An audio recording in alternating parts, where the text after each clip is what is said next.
इंसान की असली पहचान उसके व्यवहार और उसकी नीयत से होती है। किसी के पास कितनी धन दौलत, कितनी सुख समृद्धि, रुतबा और बाहुबल है, यह सब तो बाहरी दिखावा है। नमस्कार दोस्तों, यह कहानी है सुमेरगढ़ के राजा की। राजा के दरबार में एक आदमी नौकरी मांगने के लिए आया।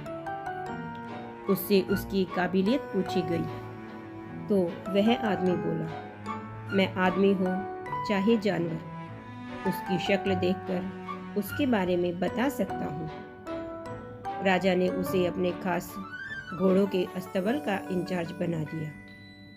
कुछ दिन के बाद राजा ने उससे अपने सबसे महंगे और मनपसंद घोड़े के बारे में पूछा तो वह आदमी कहने लगा, नस्ली नहीं है। राजा को बहुत हैरानी हुई। राजा ने जंगल से घोड़े वाले को बुलाकर पूछा।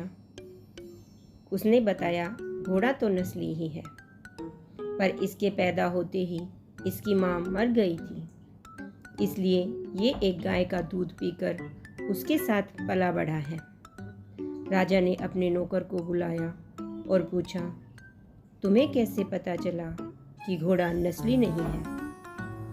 उस आदमी ने उत्तर दिया, जब ये घास खाता है तो गायों की तरह सिर नीचे करके खाता है, जबकि नस्ली घोड़ा घास मुंह में लेकर सिर उठा लेता है।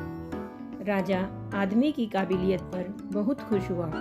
उसने नौकर के घर अनाज, घी, मुर्गे और ढेर सारी बकरियां बतौर इनाम के भिजवा दिए और अब उसे रानी के महल में तैनात कर दिया।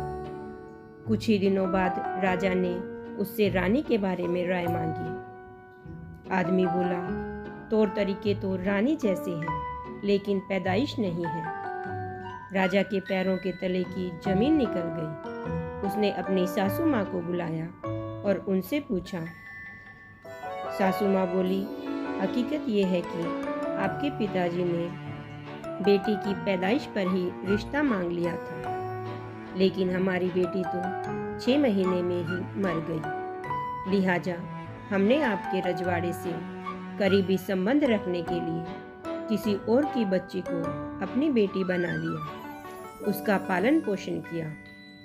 राजा ने फिर अपने नौकर को बुलाया और उससे पूछा, तुम्हें कैसे पता चला? नौकर ने कहा, रानी साहिबा का नौकरों के साथ सुलूक गवारों से भी बुरा है। एक खानदानी इंसान का दूसरों से व्यवहार करने का एक अलग तरीका होता है, जो रानी साहिबा में बिल्कुल नहीं है। राजा फिर उसकी पारखी नज़रों से बहुत खुश हुआ और उसे इनाम में फिर से ढेर सारी भेड़ बकरियां दे दी। अब राजा की उत्सुकता और ज़्यादा बढ़ गई। राजा ने उस व्यक्ति को अपने दरबार में नियुक्त कर लिया। कुछ वक्त गुजरा। राजा ने फिर से नौकर को बुलाया और अपने बारे में पूछने लगा। नौकर ने कहा, जान की सलामती हो तो कहूँ। राजा ने वादा किया कि मैं तुम्हारी जान बख्श दूंगा। तो नौकर ने कहा, न तो आप राजा के बेटे हो और न ही आपका चलन राजाओं वाला है।